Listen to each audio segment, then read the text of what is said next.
and welcome to everyone. On this series of public theology, we're going to try and look at the end of religious nationalism with a question mark. And tonight's theme is the politicization and sectarianization of God. You probably have the outline of or at least the titles of the various evenings in the session, and note the dates. And just in case there is any confusion, a fourth Tuesday of the month is always a special month, a special Tuesday for something else that goes on in Drumalis. So we skip that, which means we're not here next Tuesday, but back again on Tuesday, the 1st of November. But we'll remind everyone of that before we end the program this evening. Again, for those who are new, we have input. We go into rooms or groups and have some interactive discussion and conversation with each other. A couple of questions to maybe guide that discussion, though other things may well arise, and if so, that's good. And then a second input after a break. And the final kind of discussion is a plenary discussion as the evening pushes up to 9 o'clock, and we usually do end on time and do not really go over that kind of deadline.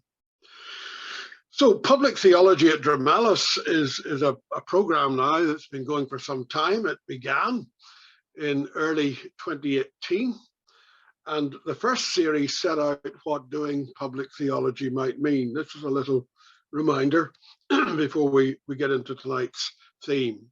We said then that public theology is about God talk, values and ethics in the context of the political, social, economic and environmental realities of life in the world.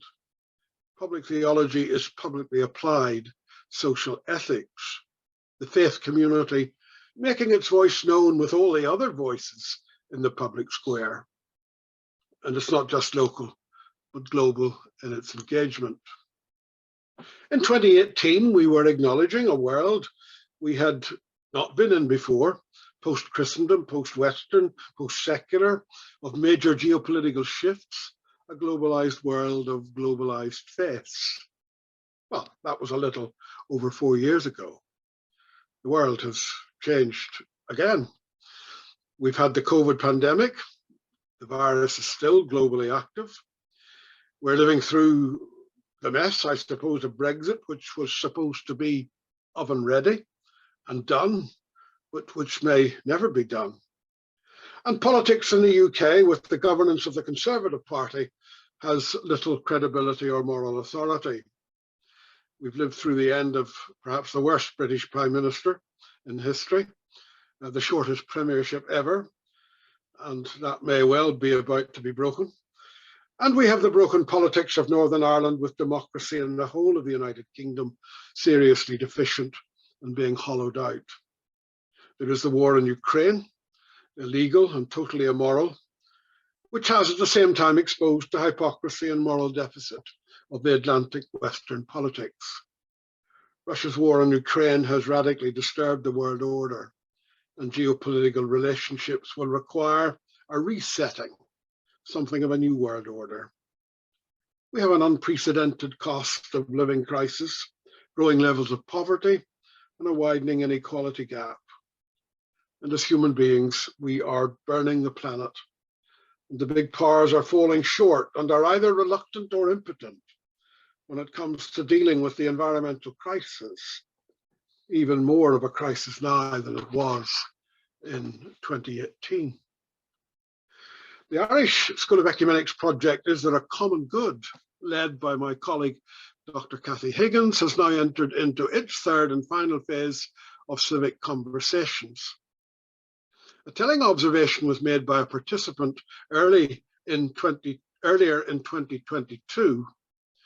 She had participated in the conversations at the end of 2021 and observed that those who explored the same themes in early 2022 had engaged in a very different world.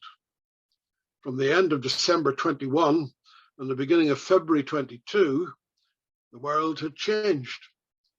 The context in which the 22 participants 2022 participants had engaged 6 strands of integrated reconciliation was totally different in Northern Ireland and globally as well. So how do we do public theology now? When public theology at Drumalis began a journey of applying social ethics to the big public challenges and issues, we had no idea that the public world, locally and globally, would change so much.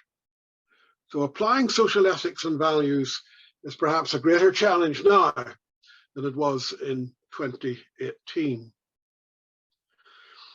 The theme of this series, as we enter the last third of 2022, has a question mark.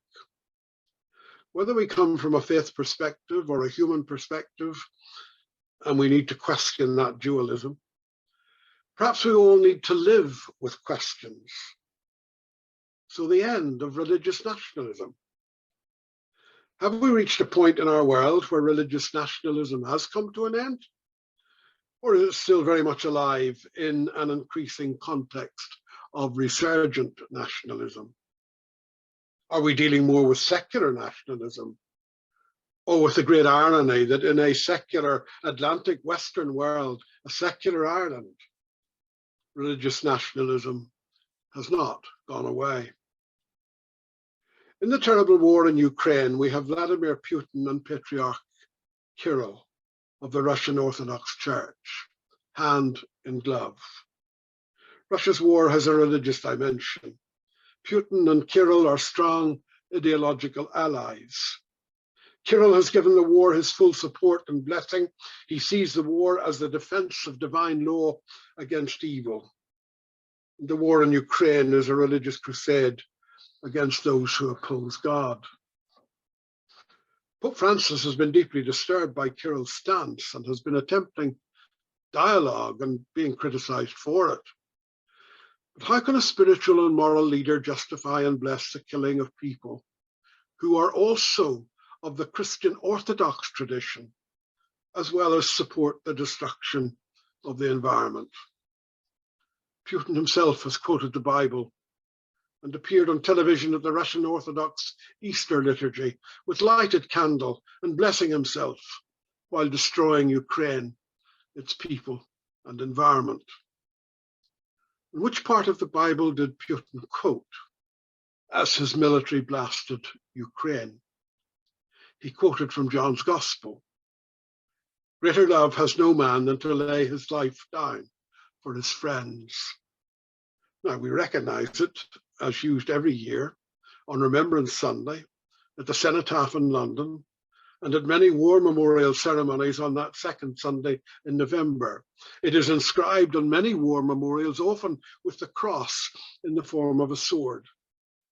John's Gospel is frequently quoted in memorial ceremonies.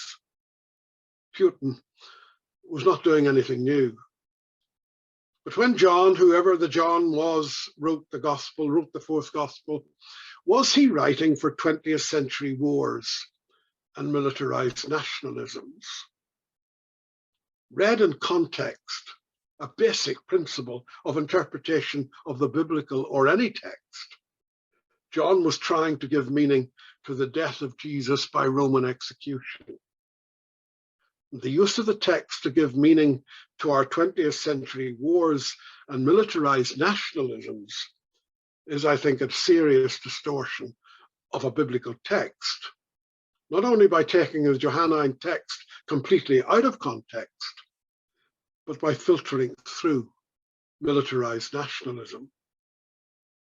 Putin and remembrance ceremonies and war memorials are using the text to justify and glorify the destruction of human life in the national cause, and to interpret the deaths of young men and women in terms of religious sacrifice, in terms of the death of Jesus, and through the blood sacrifice to the glory of life beyond. For Christian nationalism, it is the way to salvation. And for Islamic nationalism, the way to paradise. Same difference, as we say. Last Easter, the then British Prime Minister used his traditional Easter message to liberally quote the Bible and invoke the resurrection, as Boris Johnston sought to give legitimacy, divine sanction to his and his party's English nationalism. Given that Johnston's reputation for truth-telling was nil, how many found his use of scripture credible? But then, if you can tie the Bible to your nationalism, you think, and maybe lots of others do think, you have authority and legitimacy. Until the end, perhaps, of the 20th century, of the 19th century, the most widely read book in the USA was the Bible. It was the only book most Americans read in the 19th century, as religious revivals and awakenings spread across the country. But then, the American whites were the chosen of God. And the biblical language regarding the Jews was applied to the Americans, and that was exclusively white Protestants. Furthermore, Americans and Jews had a special role in the ending of the world and the second coming of Jesus. And so American evangelicals and the Israeli government worked hand in glove, and the belief was the single most powerful influence on the overseas policy of the Trump administration. And there is no understanding of American policy in the Middle East toward Israel-Palestine without understanding the role and influence of the Bible. Likewise, the American attitude towards Muslims has historically been driven by biblical worldviews, even though, unlike the Jewish people, the Bible has nothing to say about Muslims. But many Americans are still obsessed by the imminent apocalypse, a great last battle when white Christians will be raptured away and Muslims and Jews will be the big losers. And to think that the shaper of this very public theology influencing American foreign policy in the Middle East was from Red Cross in County Wicklow, a Church of Ireland rector who left the church and formed the Plymouth Brethren and took his apocalyptic theology to America. So in Britain and in America, the Bible has been closely intertwined with nationalism, manifest destiny, and exceptionalism. Eisenhower was the first, an American president in 1953 to use the term Judeo-Christian. This, he believed, was the basis of the American form of government. At the end of the Cold War, the Judeo-Christian term was invoked again. It was used in the context of the clash of civilizations thesis, and that was over against Islam. It was the Christian West against Islamic East. The far right have now appropriated the Judeo-Christian idea, with Trump's former chief strategist, Steve Bannon, setting up an academy for the Judeo-Christian West. And he set this up, not in America, but in Italy, in Europe.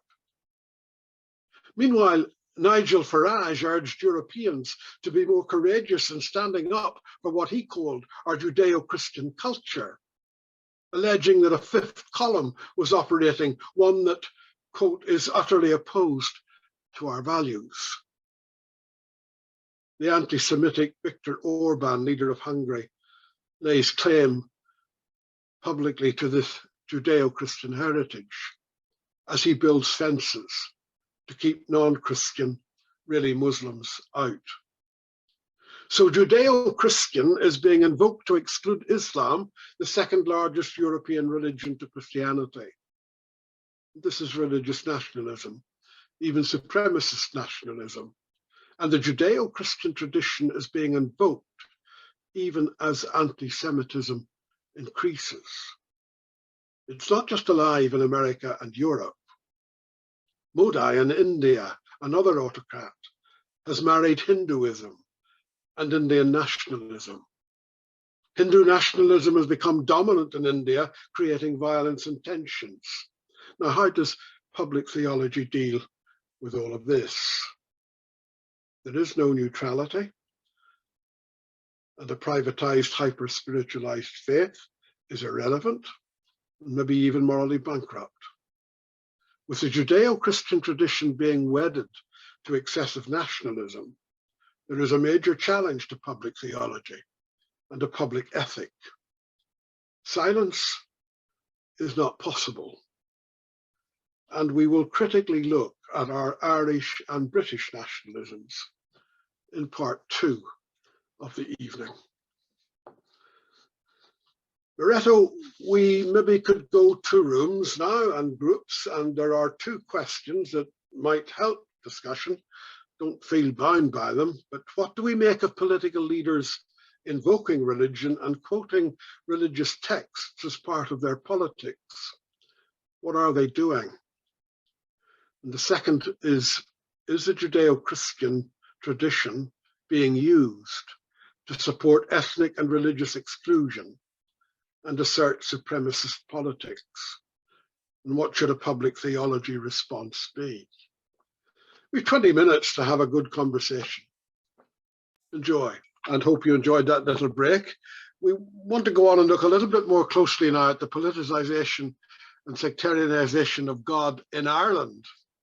We were a bit global in the first part, but we're narrowing it down now to see what happens and has happened here. In May of this year, the Orange Order held an event at Stormont to celebrate, their words, the centenary of Northern Ireland. Now, it seemed many unionists were unhappy with the ecumenical service held in 2021 in the Church of Ireland Cathedral in Armagh to mark, that was the church's word, the partition of Ireland and the foundation of Northern Ireland. Republicans described that service as a celebration and condemned it. Loyalists and many unionists condemned it because the service was not a celebration. The then First Minister, a member of the DUP, did attend and got into big trouble with his Free Presbyterian Church for being there. So condemned for being a celebration and condemned for not being a celebration, and the First Minister condemned for attending. Now, COVID had prevented orange parades and processions, as it had prevented many large gatherings, and in not holding parades and marches, the Orange Order had acted with social responsibility. When it was possible to gather, march and parade again, the large centennial celebration of the founding of Northern Ireland began at Stormont, the seat of unionist power and political hegemony for 51 years. Now, there were speeches and prayers and hymns, and in the speeches and prayers, for God and Ulster featured large, being cited frequently. Senior Orange chaplains prayed and spoke fervently of and to the God of Ulster. One explained the Protestant exodus from the Free State as an exercise in loyalty to the faith, and Ulster was identified as a place chosen by God and therefore a place of exceptionalism. Clearly, God was Protestant, and the Protestants of Northern Ireland were chosen, and perhaps it was the Protestants of the 9 counties of Ulster who were chosen and exceptional. But God was central to the celebration of the centenary of Northern Ireland by the Orange Order. For God and Ulster was a living declaration of faith. We can assume, I suppose, that Catholics and nationalists and liberal unionists and liberal Protestants were not considered part of this celebration of political and religious identity, or even considered to be the true people of Northern Ireland. But this is an expression of the politicization and sectarianization of God, and a very vivid expression of civil religion. In the history of Ireland and Europe, the Ulster Protestants have no monopoly of such civil religion or monopoly on religious nationalism. Religious nationalism began in the 4th century when Emperor Constantine Christianized the empire, and the church and the state got into bed together and have stayed in bed together until the beginning of the 20th century. Christendom was the politicization and sectarianization of God, God in the imperial or national image, patron of imperial powers, and as the 19th century progressed, patron of increasingly aggressive nationalism and the emerging nation states. It wasn't really about God's concern for the political life of humanity, but God's partisan concern for the politics of our political state and the exclusion of those not like us or who did not share our way of things or who stood in the way of our expansionism, imperialism, or state building. In the modern history of Ireland from the 16th century, the beginning of European imperialism and hegemonic dominance of the world, it is difficult, if not impossible, to stand outside Christendom or religious nationalism. It is only in the 20th century that we've seen the separation of church and state. It is only in the last 60 years or so, more obviously in the last 2 decades, that the separation of church and state has become reality on the island of Ireland. It is a different world and Ireland from that into which we were born. And yet, religious nationalism stubbornly persists and even rises again. In some places, it has never gone away. With the exception of bloody war, Tyrrell and Putin, and the Orange leaders at the Stormont Centenary of Northern Ireland, or whatever is meant by Ulster, appear to be singing from the same ideological hymn sheet. Now, Ireland had some 300 years of constitutionally established religion in the shape of the Church of Ireland. And after 1869 and disestablishment, Irish churches became culturally established, religious institutions with power and closely aligned with political power. By the end of the 19th century, the churches were over-identified with the politics of home rule, the Catholic Church inseparable from nationalism, and the Protestant churches inseparable from unionism. By the beginning of the 20th century, the Catholic Church was, if you like, pro-nationalist, and the Protestant churches were pro-imperialist. It was nationalism, some of it green, some of it orange. It might be called Irish nationalism or British nationalism, but we should not pretend that the struggle on the island of Ireland was not a conflict between nationalisms. There wasn't much difference, if any, between the speeches and prayers of the 2022 Stormont Orange Centenary and those of 1912, 100 years earlier. The Ulster Covenant was an expression of religious nationalism or civil religion. God was central to the covenant, as was national identity and guns, with the assurance that God would deliver his people. 4 years later, the Easter Proclamation of 1916 was a mirror image. God was invoked. The cause of the Irish Republic was in God's control. Again, the assurance of deliverance, and the Most High God's blessing was invoked on guns. So the Ulster Covenant and the Easter Proclamation both invoked God in a context where the deity was closely aligned with the state and nationalism, not only here, but across Europe. Religious nationalism was alive and widespread in Europe, and when all the imperial powers went to the catastrophic war in 1914, it was for all of the powers a holy war, and each power had God on its side. Religious leaders, theologians, and chaplains all encouraged and articulated the God dimension, at least during the early years of the war. Disillusionment with the war god, with religious nationalism, set in before 1918. And after 1918, faith in the Christendom God was collapsing and in crisis. Now, that didn't stop the framers of the 1937 Irish Constitution from writing a preamble steeped in Trinitarian and Christological doctrine or dogma, and which received the approval of all the Irish churches in 1937. And though the Constitution recognised the Jewish community as one of the religious communities in Ireland, I suppose we might wonder what the Jewish community made of the strong Trinitarian and Christological emphasis of the Irish Constitution.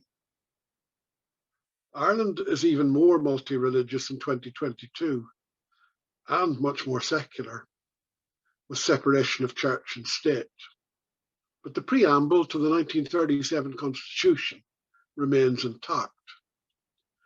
The religious dimension and religious nationalism of the Orange Order, and perhaps of many of the Unionist politicians and loyalist Unionist people at the Stormont celebrations, apparently have not changed much either.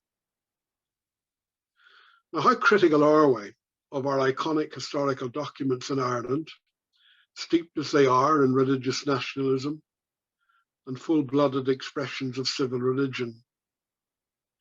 Where do we stand in an era of resurgent nationalism, even aggressive resurgent nationalism? We see the rise of English nationalism, a Scottish nationalism stronger now than it was 20 years ago. Welsh nationalism is also slowly gaining ground. What is happening in Ireland? The constitutional question in Northern Ireland has never gone away, probably never will. Brexit has thrown the future wide open again, and not just in Ireland, but the future of the United Kingdom. At the same time, we are more secular in these islands than we ever were.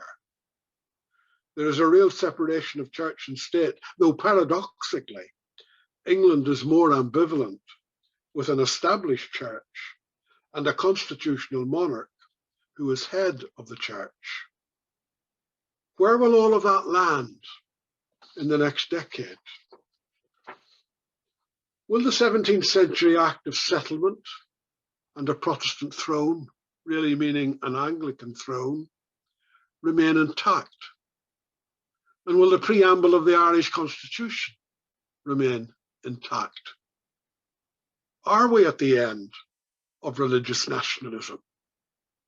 Or will God and nationalism survive, even roar back from the ashes? Well, let's have some discussion, conversation together. Might begin with that question: are we at the end of religious nationalism, or will God and nationalism survive and return? And then I think we maybe need to try somewhere before the end of the evening to ask, does a public theology or applied social ethics have a critical voice in Ireland in relation to iconic historical documents and their implications or consequences for relationships and for community? And we might add, for the future.